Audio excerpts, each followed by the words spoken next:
Bismillahirrahmanirrahim. Assalamualaikum warahmatullahi wabarakatuh. Alhamdulillahirabbil alamin. Wassalatu wassalamu ala al-mubawwir rahmatan lil alamin. Nabiyina Muhammad wa ala alihi wa sahbihi wa man tabi'ahum bi ihsanin ila yaumiddin, amma ba'd. Baik, kemudian di halaman 20. Ya, halaman 18 sekarang ya.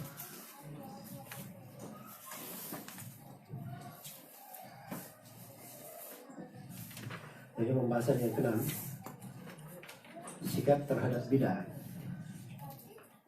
Kata beliau, wa kanu yanhauna 'anil bid'ah ma lam yakun alaihi an-nabiy sallallahu alaihi wasallam wa ashabu. Dan kata Imam Al-Bukhari rahimahullahu taala, masih dalam konteks menyebutkan pembahasan-pembahasan yang tidak ada silang pendapat, beliau terima dari lebih 1000 guru beliau. Wakanu, adalah itu para guru beliau, yang hauna melarang anil bidah, untuk berbuat bidah-bidah. Malam yakun alaihi Nabi sallallahu alaihi wasallam wa ashabuhu, dan tidak pernah dilakukan oleh Nabi sallallahu alaihi wasallam dan para sahabat beliau. Iya. Diqaulihi, berdasarkan firman Allah Ta'ala. Beliau bawakan 2 ayat di sini. Saya poinkan ada 3 pembahasan. Pembahasan yang pertama, larangan tentang berbuat bid'ah. Ya. Ini kalimat dilarang berbuat bid'ah. Larangan seputar bid'ah. Kenapa betul-betul diterangkan oleh para ulama?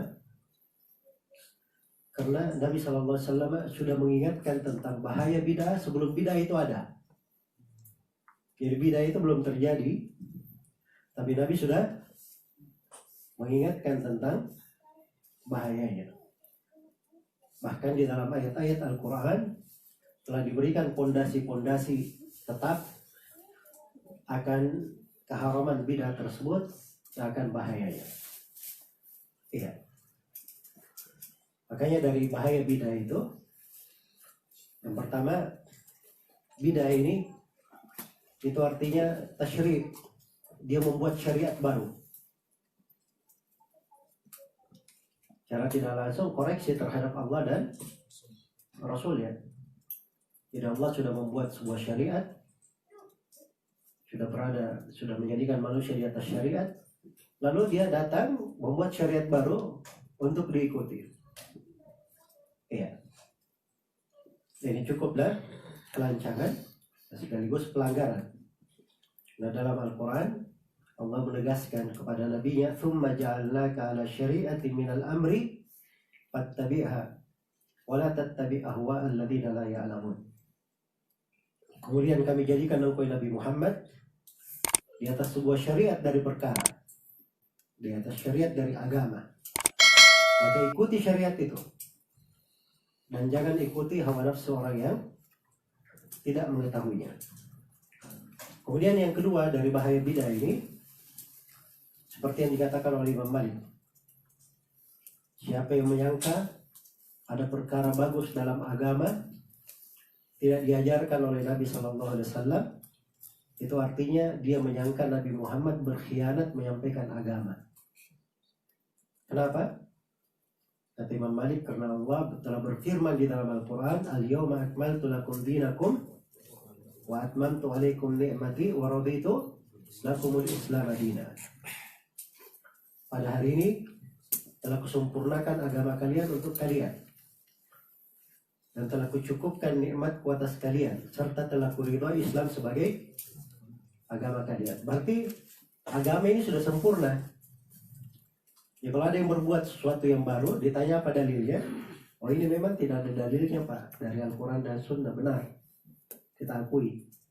Terus kenapa kalian lakukan? Oh, karena ini bagus saja, baik saja. Kenapa kalian lakukan? Kami cinta kepada Nabi. Jelas ya? Nah, ini letak kekeliruan. Cinta itu bukan membabi buta. Kalau cinta kepada Nabi, berarti kita harus ikuti jalannya Nabi Shallallahu Alaihi Wasallam, jangan menyelisihi jalan beliau. Itu orang yang cinta namanya. Kalau yang cinta kan diperintah sesuatu dia ikuti. Ini cinta dia bikin jalan baru. Nah itu tidak benar namanya. Baik. Jadi agama ini sudah sempurna. Kemudian dari bahaya bidah juga, bidah ini bisa menyebabkan kehinaan dan kerendahan terhadap seorang, karena memang pelanggaran terhadap agama. Ya. Ketika diterangkan tentang kaum Nabi Musa yang membuat atau yang menjadikan anak sapi sebagai sesembahan, itu ada kaidah detail di ayat itu di surah Al-A'raf. Allah berfirman, innal ladzina ittakhadul ijla sayanaluhum ghadabun min rabbihim wa dhillatun fil hayatid dunya. Sungguhnya orang-orang yang menjadikan anak sapi sebagai sembahan, mereka akan dapat kemurkaan dari Allah dan kehinaan di kehidupan dunia. Terus di akhir ayatnya dikasih kaidah umum. Wa kadzalika najzil muftarin. Demikianlah kami membalas setiap orang yang berdusta atas nama Allah. Bidah juga masuk di dalam hal tersebut. Kemudian bahaya yang lain, bahaya yang keempat, bidah ini itu kadang menyebabkan seseorang itu semakin jatuh di dalam kesesatan. Iya, karena tabiatnya pada bidah itu akan menyeret kepada bidah yang lainnya. Kalau dia berbuat 1, 2, 3 dengan sengaja dia sadar, maka akan diseret lagi kepada bidah-bidah yang lainnya. Nasallallahu alaihi.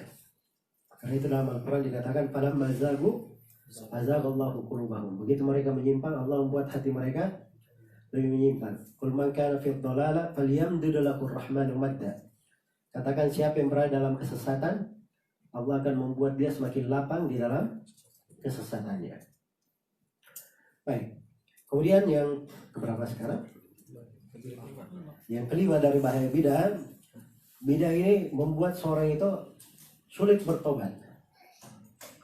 Iya. Tobat itu dasarnya apa? Seorang bertobat, dia sadar kan, tahu bahwa dirinya salah, terus dia menyesal. Nah ini pelaku bidah, dia menganggap dirinya benar, dia menganggap dirinya tidak ada kelirunya. Jadi kapan bisa bertobat? Karena itu di dalam hadits Anas bin Malik dan haditsnya Hasan kalau Syekh Al-Albani, Rasulullah SAW bersabda, Inna Allah ihtajazat taubat an kulli sahibi bid'atin hatta yada'aha. Sungguhnya Allah menahan taubat dari setiap pelaku bidah sampai dia meninggalkan bid'ahnya. Sampai dia meninggalkan bid'ahnya. Kemudian bahaya yang berapa? Keenam dari bahaya bidah. Bidah itu lebih besar daripada dosa dan maksiat menurut kesepakatan ulama. Menurut kesepakatan ulama. Iya. Karena itu terhadap pemerintah yang zalim, kita diperintah apa? Kita bersabar. Tetapi terhadap kaum khawarij, Nabi perintah apa kepada pemerintah? Untuk memerangi mereka. Bahkan sebaik-baik bangkai di bawah kolong langit yang dibunuh oleh kaum khawarij itu sebaik-baik bangkai dihitung dalam agama. Sebaik-baik mayat orang yang mati syahid, dan seburuk-buruk bangkai di bawah kolong langit bangkainya kaum khawarij. Yang kata Nabi, kalau saya temui kaum khawarij, saya akan perangi mereka seperti kaum Ad diperangi. Kok berbeda? Penguasa zalim, kezaliman apa bentuknya? Dosa maksiat atau bidah? Dosa maksiat, kan begitu. Khawarij ini bidah, dia nggak menganggap dirinya salah, malah dianggap dirinya memerangi para sahabat itu benar. Malah dianggap dirinya kalau dia mati syahid. Ini kaum khawarij. Baik, kemudian dari bahaya lain, bidah ini akan menyebabkan seseorang itu terusir dari telaga Rasulullah pada hari kiamat. Setiap nabi punya telaga. Sebagaimana nabi kita Nabi Muhammad sallallahu alaihi wasallam punya telaga. Iya. Siapa yang minum dari telaga nabi kita pada hari kiamat, dia tidak akan haus selama-lamanya. Nah, dari telaga ini ketika ada sebagian umat yang datang, tiba-tiba diusir dari telaga. Maka Nabi berkata, ummati, ummati, umatku, umatku. Maka dikatakan kepada beliau, innaka la tadri ma ahdatsu ba'dak. Sungguhnya engkau Nabi Muhammad tidak tahu apa yang mereka ada-adakan setelahmu. Itu kata ada-adakan itu bid'ah pembahasannya. Yang paling menyoroknya di pembahasan apa?